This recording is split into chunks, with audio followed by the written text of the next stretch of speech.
হুদহুদ পাখি বলে ভাই না না আমার বড় বড় হয়, আমার মনে হয় আমাকে যদি পয়গম্বর সুলাইমান দেখতে না পায় আমাকে মারিয়া ফেলাইবে, আমার দুটা ডানা কাটিয়া ফেলাইবে, কাজে লেট করা যাবে না।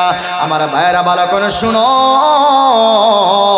এবার বলতেছে না এমন কিছু তোমারে আমি দেখাইমু যেই কিছু দেখার পরে পয়গম্বর সুলাইমানের কাছে গিয়ে বললে সুলাইমান আর খুশি হইব, তোমাকে পুরস্কার দেবে, কাজে তুমি আমার সঙ্গে চলো। এবার পয়গম্বর সুলাইমানের হুদহুদ পাখি চলে গেল। এবার যে সাবা, এই সাবা নামের আরেকটা নাম হলো মাহারিব অঞ্চল, রানী বিলকিসের এই এলাকার মধ্যে চলে গেছে। সুবহানাল্লাহ। হুদহুদ পাখি যখন চলে গেছে বাবা গিয়া দেখতেছি এটা কিতাবা এমন একটা দেশ যেই দেশের চতুর্দিকে বাউন্ডারি আর সবুজ শ্যামল গাছপালা আর গবাদি পশু আর প্রচুর ফল মূল এখানে আছে, ঝর্ণা থেকে পানি আসে আসিয়া এগুলা চাষ হইছে। আর এত সুন্দর একটা দেশ, যেই সুন্দর দেশটা আমি পৃথিবীর কোনো জায়গায় আর দেখলাম না। সুবহানাল্লাহ বলেন। আবার দেখলাম অনেক কিছু দেখলাম।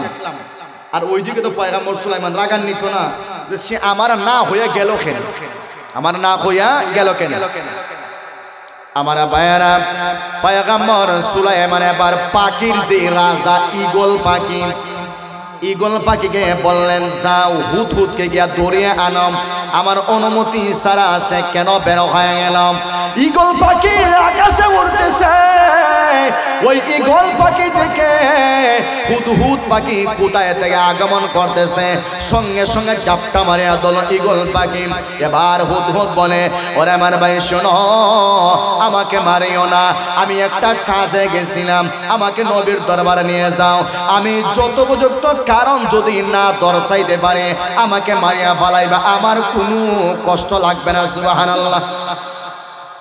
সুলাইমানের কাছে আনছে হুদহুদ পাখি কই গেছিলে, কই গেছিলে, কারণ দর্শা। কই নবী সুলাইমান আমি এমন জায়গায় গেছিলাম, এমন কিছু নিয়ে আইছে যেটা আপনি জীবনও জানছেন না, জানবেনও না, জানার কথাও না। সুবহানাল্লাহ। কিতা কথা আমার ভাম দেশ না, কিতা না ভাম না, ভাম না। ভালো করে শুনেন, আমি এমন একটা রাজ্য দেখে আইছি যে রাজ্য সম্পর্কে আপনি জানেন না। কই কিতা, কই এই রাজ্যটার নাম হলো সাবা, আরেকটা নাম হলো মাগারিব। এই সাবা রাজ্য, এই রাজ্য চালায় একজন মহিলা, নাম হলো রানী বিলকিস। তার একটা সিংহাসন আছে 30 হাত লম্বা, 30 হাত প্রস্থ। সুবহানাল্লাহ। নাই সিংহাসন, ওরকম সিংহাসন 30 হাত উঁচু, 30 হাত প্রস্থ। সুবহানাল্লাহ হইতা না, এমন একটা সিংহাসনে বয় রানী বিলকিস। হইয়ার পরে গিটা কয় দেশটা এত সুন্দর, যেই সুন্দর দেখার পরে আমার আসতে মন চায় না। পয়গম্বর সুলাইমান তাদের টাকার কোনো অভাব নাই, সম্পদের কোনো অভাব নাই, রাজ্যের মধ্যে অনেক সৈন্য সংখ্যক আছে। ওই রানী বিলকিসের 12,000 সেনাপতি আছে, 1,000 সেনাপতির সঙ্গে আবার 1 লাখ করে সৈন্য আছে। সুবহানাল্লাহ। নাই পয়গম্বর সুলাইমান শোনো, তাদের অনেক রাজপাত আছে, এত সুন্দর সুন্দর ক্ষেতগুলো আমি দেখলাম, সবুজ শ্যামল ফসলের বাগান দেখলাম, ঝর্ণা থেকে পানি নিচের দিকে পড়ে, এই পানি দিয়ে তারা চাষ করে, তাদের শুধু আয় আর আয়। কিন্তু পয়গম্বর শোনো, এত সুখে মানুষ আছে, কিন্তু আমি একটা জিনিস আমি দেখলাম, আসলে হয়ে গেলাম, ওদেরকে তো মহান আল্লাহ চালায়, কিন্তু আমি লক্ষ্য করলাম ওরা মহান আল্লাহকে চিনে না, বরং ওরা শয়তানের পূজা করে। নাউজুবিল্লাহ। নাই আর একটু আসতে বলেন নাউজুবিল্লাহ। পয়গম্বর সুলাইমান আমি দেখলাম ওরা আল্লাহর গোলামি করে না, ওরা করে শয়তানের পূজা। নাউজুবিল্লাহ।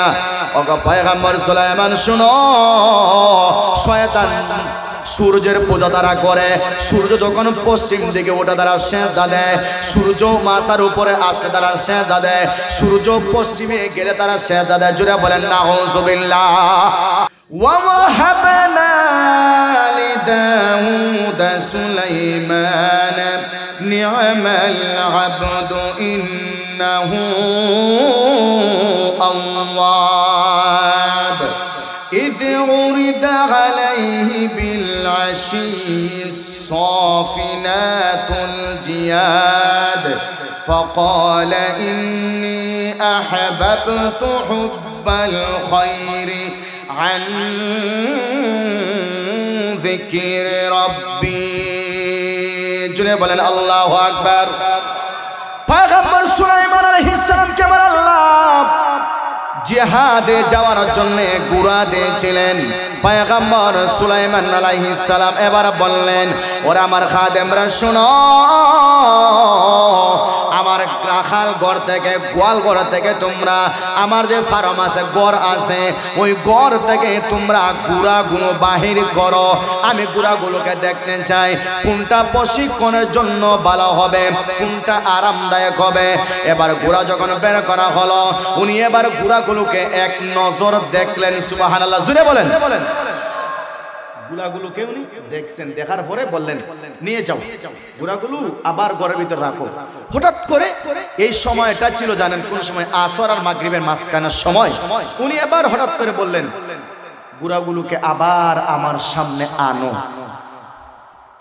একটা কথা ভালো করে বুঝবেন আসর আর মাগরিবের মাঝামাঝি সময়ে দুনিয়ার মানুষ সবচেয়ে বিজি থাকে কথা জুড়ে হয় না ঠিক কিনা দুনিয়া মানুষ সবচেয়ে কি থাকে ভাই বিজি থাকে ওই সময় দেখবেন বিভিন্ন কাম খেতে আমি সার মারলাম পানি আছে কিনা দেখতে যাই আমার গরু আছে ছাগল আছে উট আছে এগুলো আনতে যাই এমনিতেই মানুষ বাজারে যায় এমনিতেই মানুষ আসরের পরে চোখ করে যায় এই সময় মানুষ সবচেয়ে বেশি বিজি থাকে কথা জুড়ে বলেন ঠিক কিনা পয়গম্বর সুলাইমান যখন এবার ঘোড়াগুলোকে আবার আনলেন উনার সম্পূর্ণ মনোনিবেশ অর্থাৎ উনার আকর্ষণ আল্লাহর প্রতি থেকে ডাইভার্ট হয়ে ঘোড়ার দিকে চলে গেছে উনি এবার ঘোড়াগুলোর গাড়ে এরকম হাতান এবার ঘোড়াগুলোর উড়ের মধ্যে এরকম হাতান আর উনি বারবার বলতেছেন আলহামদুলিল্লাহ মাশাআল্লাহ ঘোড়াগুলো অনেক সুন্দর অর্থাৎ উনি এই যে আসর নামাজ পড়বেন এটা ভুলে গেছেন উনার মহব্বত ভালোবাসা ঘোড়ার দিকে বেশি হয়ে গেছে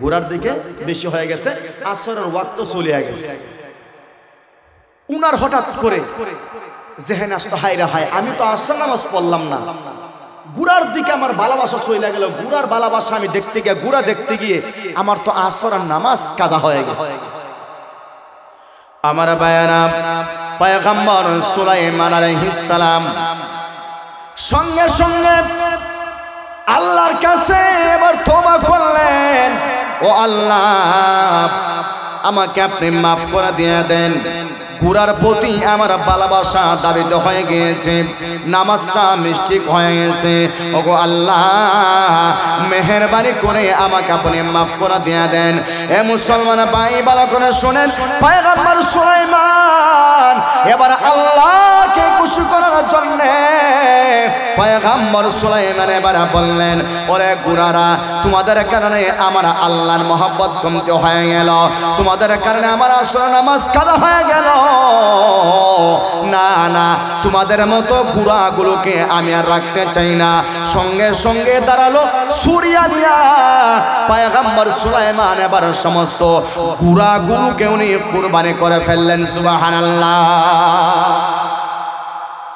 উনি কুরবানি করে ফেললেন আমার আল্লাহ এবার জিবরাইলকে পাঠাইলেন ওগো পয়গম্বর শোনো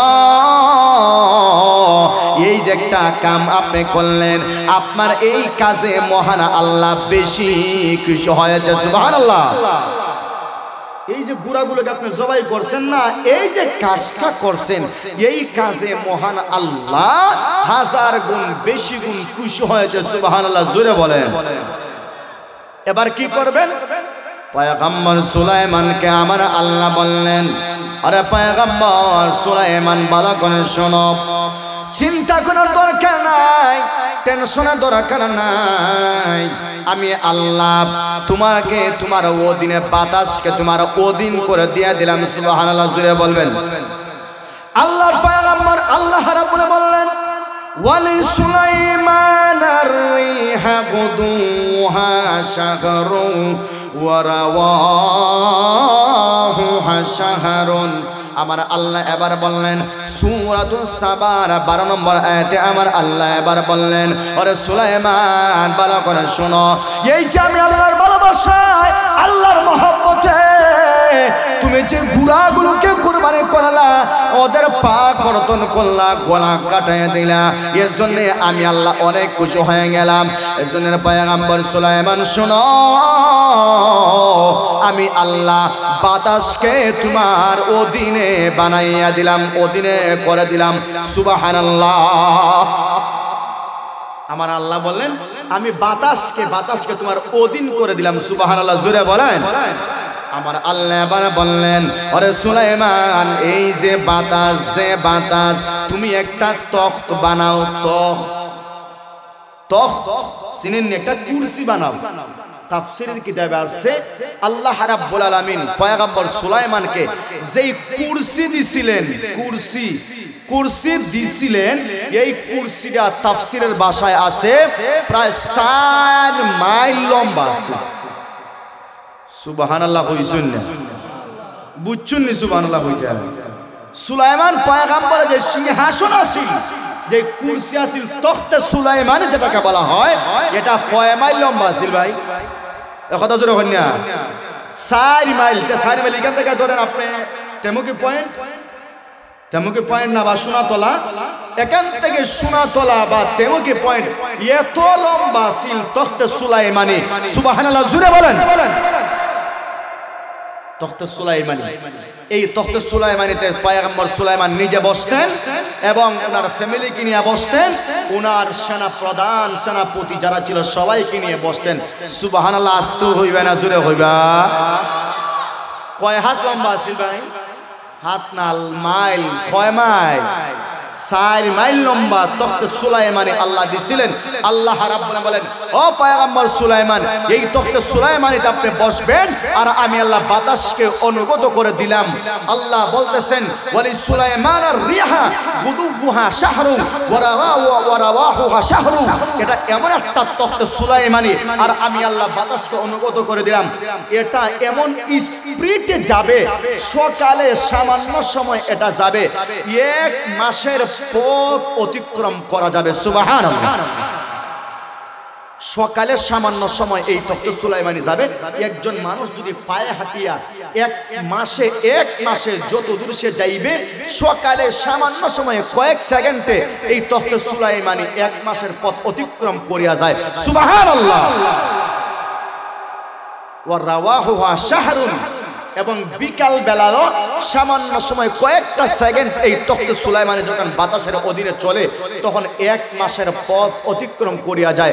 সুবহানাল্লাহ হইবেন আপনারা? এটা হলো তখতে সুলাইমানি।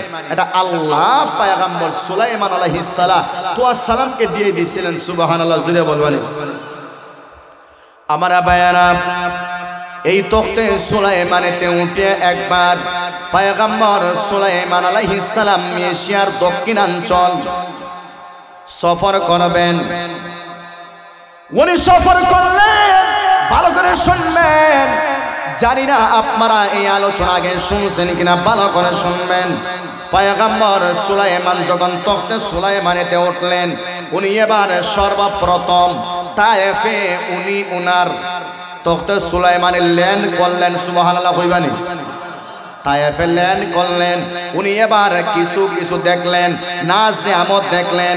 এবার কিছুক্ষণ বিশ্রাম নিয়া এই তখতে সুলাইমানিতে আবার উঠলেন, আবার বাতাসে উনাকে নামায় দিল তায়েফ। সুবহানাল্লাহ। তায়েফ না, এটা হলো মদিনা, মক্কা মুকাররমা। মক্কা মুকাররমা। উনি এবার এখানে নামলেন, নামিয়া মক্কার মানুষদেরকে আল্লাহর পয়গম্বরের সুসংবাদ দিয়ে দিলেন, ও মক্কার মানুষরা ভালো করে শোনো, আমরা শেষ নবী না, এরপরে আর অনেক নবী আছে, তবে এই দেশে এমন একজন নবীর আগমন করবে, উনি হলেন সর্বশেষ নবী আরবি নবী মুহাম্মদুর রাসূলুল্লাহ। মক্কার মানুষগুলি সুসংবাদ দিয়ে গেলেন, সর্বশেষ উনি এখানে আগমন করবেন।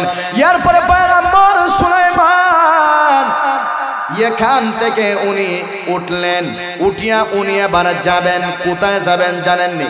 মদিনাতে উনি যাবেন। মদিনাতে ল্যান্ড করলেন। মদিনাতে ল্যান্ড করিয়া এর কিছু দূর পরে একটা শহর আছে মাগারিব, একটা অঞ্চল হলো সাবা। পয়গম্বর সুলাইমান এই মদিনাতে এবার এখানে সামান্য সময় উনি বিশ্রাম করবেন। উনি ঘুমায় গেছেন। আচ্ছা আপনারা বলেন, পয়গম্বর সুলাইমানের একটা পাখি ছিল, পাখিটার নাম কি? কইতে পারবেন? নাম কি? হ্যাঁ, হুদহুদ পাখি। সুবহানাল্লাহ জোরে বলেন। ওনার ঠিকই জানা আছে। পয়গম্বর সুলাইমানকে আল্লাহ একটা পাখি দিয়েছিলেন, এটা সবসময় পয়গম্বর সুলাইমানের কাছে থাকতো। নাম কি ছিল? হুদহুদ পাখি। পয়গম্বর সুলাইমানের অধীনে ছিল। সুবহানাল্লাহ জোরে বলেন। পাখিগুলো পয়গম্বর সুলাইমান যখন তখতে সুলাইমানিতে এরকম বসতেন, উনি যখন আকাশ দিয়ে যাইতেন, তখন পাখিগুলো ডানা মিলিয়া মিলিয়া পয়গম্বর সুলাইমানের যে 4 মাইল লম্বা যে তখতে সুলাইমানি, এটাকে ওনারা ছায়া দিতেন। সুবহানাল্লাহ জোরে কইবানি। ছায়া দিতেন, ছায়া। যখন হঠাৎ করে এই একটা জায়গা দিয়া রোড ঢুকতো, তখন বুঝতে পারতেন যে সম্ভবত ওই পাখিটা এখান থেকে সরিয়া গেছে। পয়গম্বর সুলাইমান যখন ঘুমাইলেন, ঘুমানোর উপরে হঠাৎ করে উনার ঘুম ভেঙে গেল। উনি তাকাইলেন, হাইরে হুদহুদ যেই জায়গায় দাঁড়ায় থাকতো, এই জায়গাটা খালি, রোদ আসতেছে। কাজেই উনি রাগান্বিত হয়ে গেলেন। এবার বললেন যে আমি হুদহুদকে কেন দেখতে পাইতেছি না? আমার কি হলো? হুদহুদ কোথায় গেছে? আমার অনুমতি না নিয়ে আসে গেল কেন? আমি তাকে কঠিন শাস্তি দেব, অথবা উপযুক্ত কারণ সে দর্শাইতে না পারলে আমি তাকে জবাই করব। সুবহানাল্লাহ জোরে বলেন।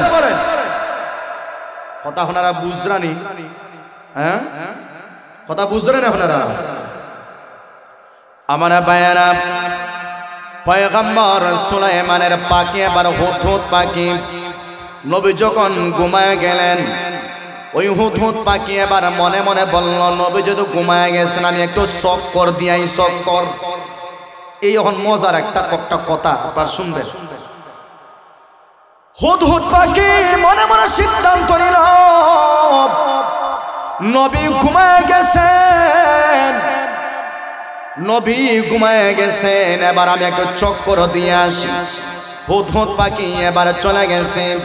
আমার ভাইয়েরা, হুদহুদ পাখি যখন আকাশে উড়াউড়ি করতেছে, হঠাৎ করে হুদহুদ পাখি এবার নিজে নিজে দেখতেছে উনার মতো আরেকটা পাখি আকাশে উড়তেছে। সুবহানাল্লাহ জোরে বলেন। ওই পাখি নবী সুলাইমানের হুদহুদ পাখিকে প্রশ্ন করে, কে রে ভাই, তোমার পরিচয় কি? কয় আমার নাম হলো হুদহুদ পাখি। কয় কোথায় থেকে আসলা? কয় আমি আসছি সিরিয়া থেকে। পয়গম্বর সুলাইমানের শহর ছিল সিরিয়া, রাজধানী ছিল সিরিয়া। আমি সিরিয়া থেকে আগমন করলাম। কয় কার সঙ্গে তুমি আগমন করলা? পয়গম্বর সুলাইমানের এই হুদহুদ পাখি এবার স্পষ্ট করে বললেন, আমি এমন একজন পয়গম্বরের সঙ্গে আমি আগমন করলাম, যে পয়গম্বর গোটা দুনিয়ার বাদশা। সুবহানাল্লাহ। গোটা দুনিয়া শাসন করে সুলাইমানের সাথে আমি আসছি। কয় রে ভাই, এবার ওই হুদহুদ পাখি বলতেছে যে আমিও তো একটা হুদহুদ, আমিও তো একজন রানীর অধীনে আমি আছি। আমার দেশেও আমিও একটা দেশের অধীনে আছি। আমার দেশেরও একজন সেনা প্রধান আছে, রানী আছে। আমি হলাম রানী বিলকিসের রানী, বিলকিসের হুদহুদ পাখি। সুবহানাল্লাহ জোরে বলেন। এখন উনি বলতেছেন সুলাইমানের হুদহুদ সংক্ষেপ করতেছে, একবারে সময় শেষ। সুলাইমানের হুদহুদ পাখি বলতেছে, বাইরে আচ্ছা আপনার সাথে আমার দেখা হয়েছে, আমি এবার চলে যাই, কারণ আমাকে পয়গম্বর সুলাইমান নিজের কাছে রাখছেন। উনার হঠাৎ করে কোন সময় পানির দরকার পড়ব, অথবা এই পানির দরকার পড়তে পারে, আমাকে তালাশ করতে পারেন। যদি না হয় তাহলে আমার মারতে হবে, কারণ আমাকে আল্লাহ একটা ক্ষমতা দিয়েছেন, আমি আমার টুক দিয়া জমিনের কোন জায়গায় বিশুদ্ধ পানি আছে আমি বলতে পারি। আমি যখন বলে দেই পয়গম্বর সুলাইমান এই জায়গায় বিশুদ্ধ পানি আছে, তখন পয়গম্বর সুলাইমান জিন দেও দানবের মাধ্যমে মাটি সরাইয়া এখান থেকে বিশুদ্ধ পানি ওরা বের করে মুহূর্তের ভিতরে তাদের হাজত পুরা করে নিয়ে নেয়। সুবহানাল্লাহ জুড়ে হইবেন। মনোযোগ আসেনি আপনারা? হার মনোযোগ নাই, একটু হাত তুলে দেখি।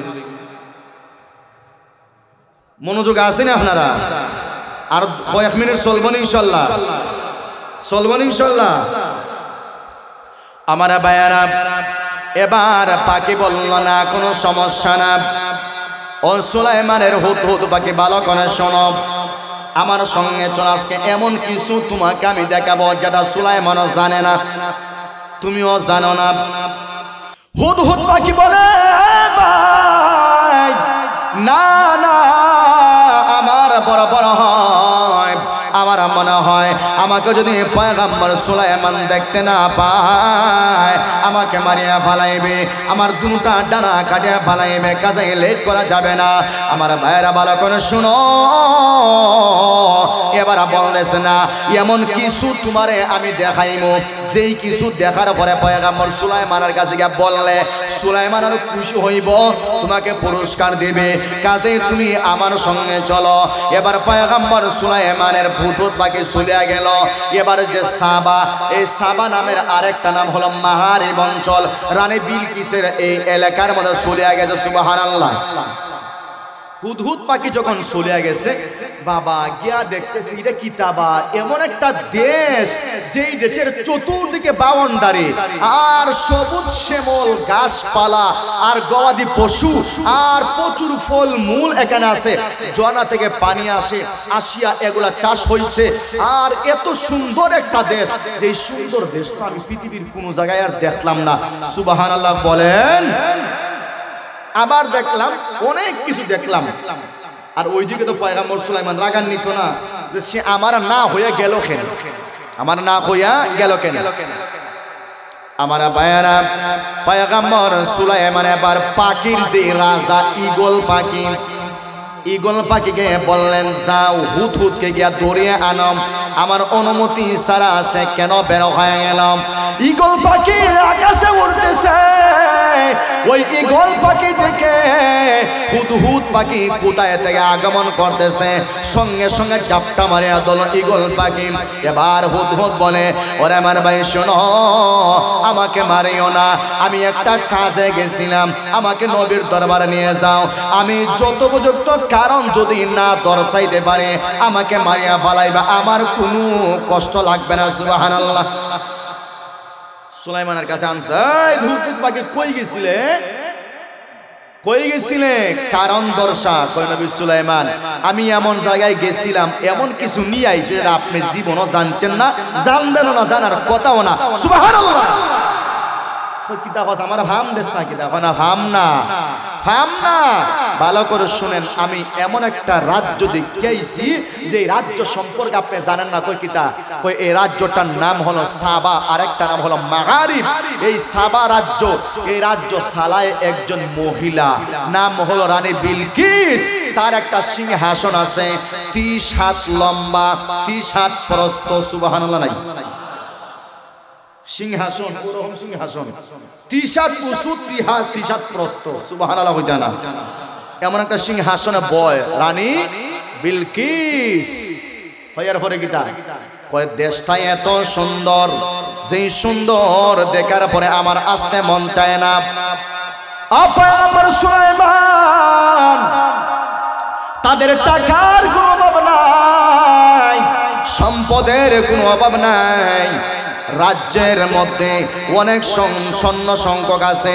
ওই রানী বিলকিসের 12,000 সেনাপতি আছে, 1,000 সেনাপতির সঙ্গে আবার 1 লাখ করে সৈন্য আছে। সুবহানাল্লাহ। নাই পয়গম্বর সুলাইমান শোনো, তাদের অনেক রাজপাত আছে, এত সুন্দর সুন্দর ক্ষেতগুলো আমি দেখলাম, সবুজ শ্যামল ফসলের বাগান দেখলাম, ঝর্ণা থেকে পানি নিচের দিকে পড়ে, এই পানি দিয়ে তারা চাষ করে, তাদের শুধু আয় আর আয়। কিন্তু পয়গম্বর শোনো, এত সুখে মানুষ আছে, কিন্তু আমি একটা জিনিস আমি দেখলাম, আসলে হয়ে গেলাম, ওদেরকে তো মহান আল্লাহ চালায়, কিন্তু আমি লক্ষ্য করলাম ওরা মহান আল্লাহকে চিনে না, বরং ওরা শয়তানের পূজা করে। নাউজুবিল্লাহ। নাই আর একটু আসতে বলেন নাউজুবিল্লাহ।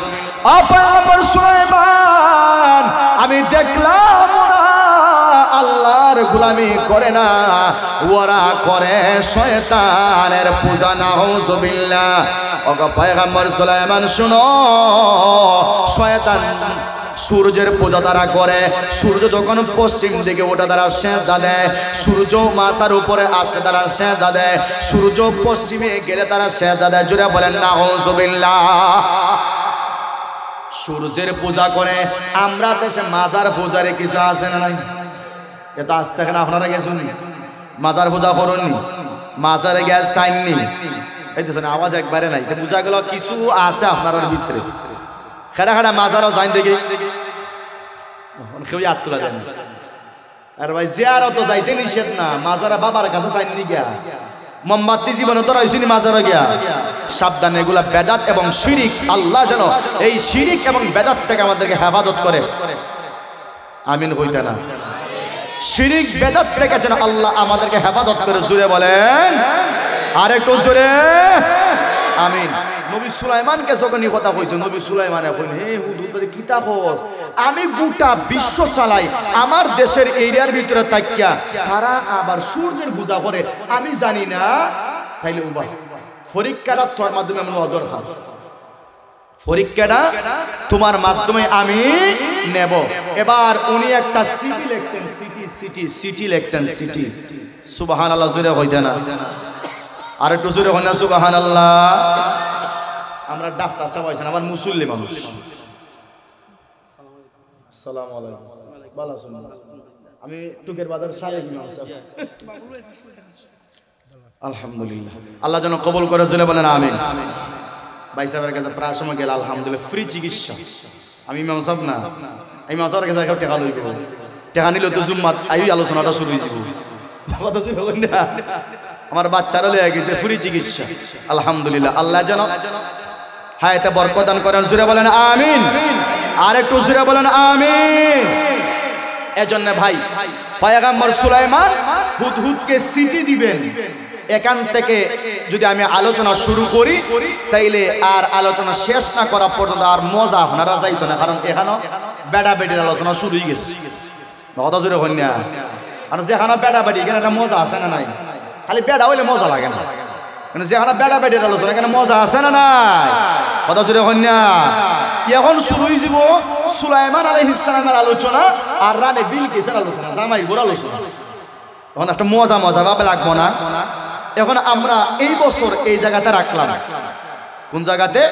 যে হুদহুদ পাখির মাধ্যমে পয়গম্বর সুলাইমান যেই সংবাদ জানলেন, উনি এবার একটা চিঠি লিখবেন রানী বিলকিসের কাছে। এই চিঠির পর্যন্ত আমরা রাখলাম। আপনারা রাজি আছেন তো ইনশাআল্লাহ? কথা জোরে হয় না? যদি আগামী বছর আপনারা এখানে থাকি আর আমার যদি আল্লাহ হায়াত দেয়, ইনশাআল্লাহ আগামী বছর ওই চিঠির থেকে আলোচনা শুরু করবো ইনশাআল্লাহ। খুশি হলো কইছেন নি যে হুজুর আপনার ইনশাআল্লাহ হওয়ার দরকার নাই, আপনার তাকতা না আমরা চাই। ইনশাআল্লাহ হলে যদি কবুল হয়ে যায় তাহলে আপনার তাকি দিবা, ইনশাআল্লাহ হওয়ার দরকার নাই, আপনার তাকার দরকার নাই। ইনশাআল্লাহ কইছেন সকলে আলহামদুলিল্লাহ। তো বলতেছিলাম ভাই পয়গম্বর সুলাইমান ছিলেন গোটা বিশ্বের বাদশা। সুবহানাল্লাহ জুড়ে বলেন। উনার সম্পদ ক্ষমা ছিননি, কথা হই না আপনারা, সম্পদ ক্ষমা ছিননি উনার সম্পদ। পয়গম্বর হাদিসে বলছেন কিয়ামতের মাঠে আমার আল্লাহ সবার আগে তিনজন মানুষকে দিয়া জাহান্নাম উদ্বোধন করবেন। নাউজুবিল্লাহ জোরে বলেন। তিনজন মানুষকে দিয়া জাহান্নাম উদ্বোধন করবেন। কয়জনে দিয়া? আচ্ছা আপনারা দিল থেকে এখন জাহান্নামে যাইতে আপনারা কথা জোরে হন না। খেদা খেদা জাহান্নাম দেখতা আব্দুল্লাহ দিন কেউ দেখতা না, দেখতা না কেউ। আল্লাহ যেন আমাদেরকে জাহান্নামের আযাব থেকে হেফাজত করে। জোরে বলেন আমিন। এক নাম্বার আলেম রে আল্লাহ জাহান্নামে দিল। নাউজুবিল্লাহ হইতে না। এখন বুঝিলেন আমরা আলেম হইছি, আমরা তো জাহান্নামে যাওয়ার হইতে পারে না। কত জোরে অন্যা আল্লাহ আলেমরা জাহান্নামে দিব। কিতা আপনি আলেম হইছেন, নাম পড়ে বেল লাগে, নাম পাই দিয়েছেন দুনিয়ায়, খামের কিচ্ছু হইছে না, যাও জাহান্নামে যাও। দুই নাম্বার শহীদ, শহীদ হইছিল বাহাদুর দেখাই দিয়েছিল, বাহাদুরি আমি বাহাদুর, কিন্তু বাহাদুরি দেখাই থেকে মরি গেছেন। দুনিয়া পাইলেছেন বাহাদুর মানছে কইছে না বীর আসিল আপনি সব পাইলেছেন আমি আল্লাহর কাছে কিছুই নাই যাও জাহান্নামে যাও 3 নাম্বার ধনী ব্যক্তি কোটিপতি লাখপতি যারা আসলা এদেরকে আল্লাহ দিবেন ও বান্দা আমার দ্বারা আইও এমনি আইও একটু আগে রাস্তা দেও আল্লাহ কিতা তোমারও সম্পদ ইসলাম নেই হ্যাঁ আল্লাহ ইসলাম কোন কাজে লাগাইছো আল্লাহ লাগাইছি তো আল্লাহ তা তখন দেখছো নাই ও আমি তো দেখছি আমল নামাতো তো লেখা সকল আছে কত জোরে হন্যা আমল নামাত লেখা আছে না দুই বেটি নাচানাচি এরপরে ঠেলাঠেলি যাত্রা হাউজি বাম্পার এরপরে যা কিছু আছে সব জায়গার টাকা দিসলাই এই টাকা বিন্দু পরিমাণ কোনো কাজে লাগবে না যার ফায়দা দুনিয়া তো হইতা নাই আখিরাত তো হইতা নাই কথা জোরে বলা দেখে না তখন আল্লাহ বলবেন এই টাকা দিসলে বেটা 20,000 30,000 এটা খাজের খাজিত লাগাইছত না মাদ্রাসায় নাই মসজিদে নাই এতিম ছাত্র নাই বিধবারা দিছত না অসহায় দিছত না যা দিছত নাচ গান হাউজি বাম্পার উরুসো মোমবাতি সব দিছত কাজে সব পাইলাইছত সকলে তোরে শ্রদ্ধা জানাইছে মারহাবা মাশাআল্লাহ আপনারা সুলে ফুলের মালা দিছেন দুনিয়া তাইলিস আমার আল্লাহর কাছে এখন কিচ্ছু নাই আমি আল্লাহর কাছে কিচ্ছু নাই তবে হ্যাঁ একটা রাস্তা আছে যাওয়ার তোমার আল্লাহ কোনটা ও বামে দেখা রাস্তা আছে অমনি যেমনি যাও থেকে যাইতে জাহানাকে বড় ওডুই তোমার জায়গা এই জায়গার নাম কিটা কত জোরে জায়গার নাম কিটা কাজে আমরা জাহান্নামে যাইতাম নি ভাই না জান্নাতে যাইতে চাই